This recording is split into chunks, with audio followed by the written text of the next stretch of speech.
Okay, alright po. Bago ko po umpisa ng aking content, gusto ko lang po magpasalamat sa mga subscribers ko, sa mga legit na fans ko din po, sa mga sumusuporta po sa aking content, sa mga buzzers ko din po. Maraming salamat po. At higit sa lahat po ay gusto ko din po pasalamatan nating Panginoon na nagbibigay po sa akin ng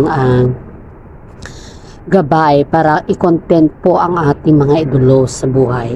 Maraming salamat Lord sa binibigay mo sa akin ng wisdom, knowledge, and understanding po tungkol sa aming mga idolo sa buhay at sa mga tao din po na sumusuporta sa aming mga idolo din po. Sa kanilang mga idolo din po, maraming salamat po. Umpisahan na po natin ang update sa Kim Pao, tambalan ng Kim Pao po. Ayon po sa aking legit na source po ay si Kim Chiu po ay pinadalhan ni Paolo Avellino ng Bulaklak pagkatapos po ng kanyang performance sa bingo po. Yung bingo po kasi ay isang endorsement at si Kim Chiu po ay isang nag-i-endorse ng bingo. Yun po yung isang blessing kay, bagong blessing kay Kim Chiu sa ngayon, kung saan po ay binigyan na naman siya ng endorsement na yun po ay Bingo Plus sa Cebu City at doon din po siya nag-perform. Alam po natin sa lahat na naghihintay lang si Paolo Avellino sa kanya at pinanood din po niya ang kanyang performance. Laking tuwa po ng mga netizen na andun po si Paolo Avellino para panoorin po ang kanyang performance sa Bingo Plus po na in-endorse niya. Alam po natin lahat na si Paolo Avellino po ay very supportive na partner or tambalan para kay Kim Chiu, kasi lahat po ng bagay ay piniperform ni Kim Chiu, mapamalayo man siya o malapit po ay talagang suportado po si Paolo Avellino sa kanya. Kahit po gaano kapagod si Paolo Avellino sa mga shooting po niya at sa mga endorsement din po niya ng mga event, ganun po, ay palagi pa rin may oras siya para kay Kim Chiu. Alam po natin yan. Dadako na naman po tayo sa pag-i-effort ni Paolo Avellino kay Kim Chiu. Di ba po katatapos lang po ng ayon po sa ating legit na sources po, yung nakakita talaga sa kanila po. Pagkatapos po ng performance ni Kim Chiu, binigyan siya ni Paolo Avellino ng bulaklak. And then, nagpalit po si Kim Chiu sa dressing room. Nagpalit po siya na parang normal lang ba? Parang hindi siya taga-showbiz ba? Yun po yung spotted po sila sa restaurant. Diba yung pagkatapos ng performance, nabigla na lang po yung mga netizen dahil nga po nakita nila na nagpalit na si Kim Chiu at parang normal lang lahat na forma ba, yung walang makeup, yung simple lang siya. Ganon din po kay Paolo Avellino. And then the best thing is they are not wearing mask, hindi rin sila nagsombrero, kumbaga lang po is hindi sila nakatakip. Yan, kaya nga po sila nakilala kaagad at nakilala kaagad ng mga netizen sa isang restaurant na kung saan po ay sila po ay kumakain. I don't know if that is dinner or anong oras po yun, kasi mahirap naman po na tanungin pa natin yung oras. Nakita po sila doon at nagpa-picture po sila. Maraming mga netizen ang humanga sa kanila dahil nga po agad silang nakilala at hindi sila naktakip. At nung nakita po nila na ang dami nilang supporters na gusto makipag-picture sa kanila po, ay wala silang sawang nakipag-take picture din po sa kanila. Kaya nga po dito makikita talaga na ang Kim Pao po is para sa mga netizen po eh. Sobrang bait talaga. Hindi naman sa dinidiscrimination ko po yung mga ibang showbiz ba na sumisikat ba. Kasi karamihan sa mga showbiz, pag sumisikat po sila, lumalaki na po ang kanilang ulo.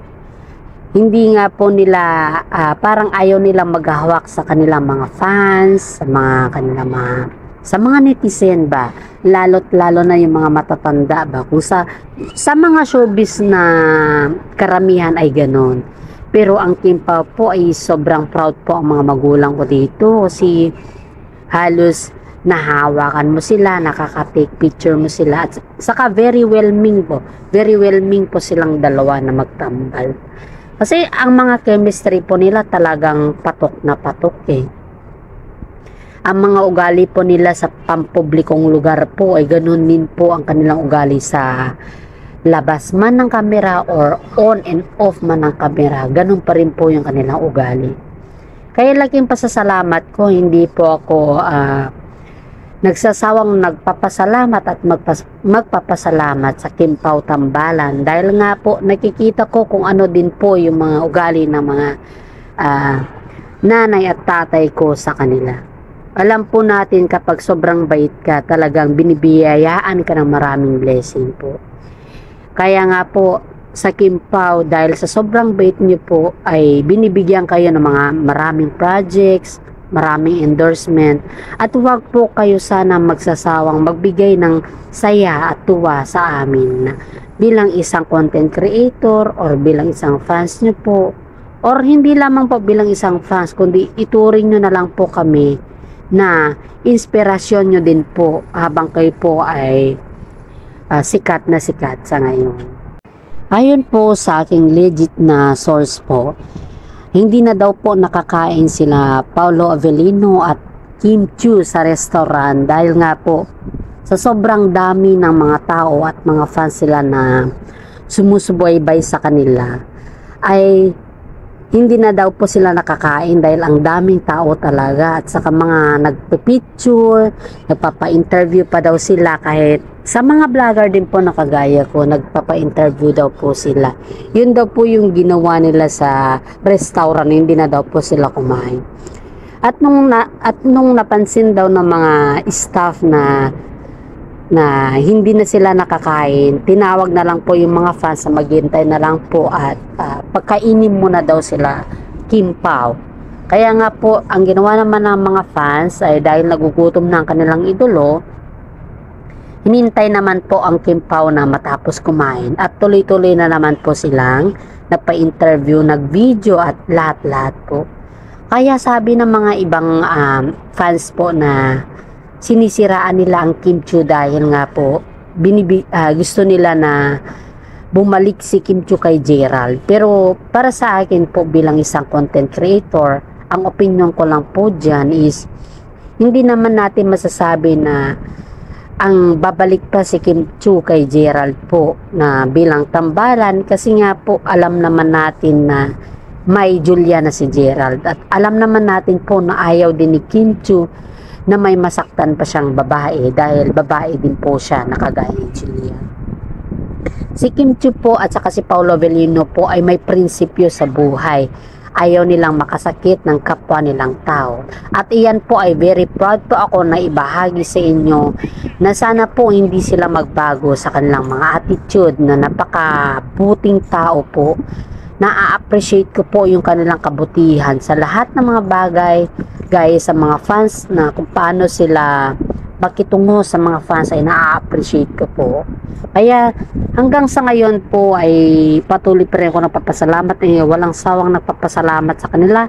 Yan lamang po ang update ko for today and please subscribe, like, free lang po mag-comment and share po. Maraming salamat po. Sa mga nasa Baguio po dyan, ingat-ingat po tayo palagi ha. Keep safe always and put God first. Thank you.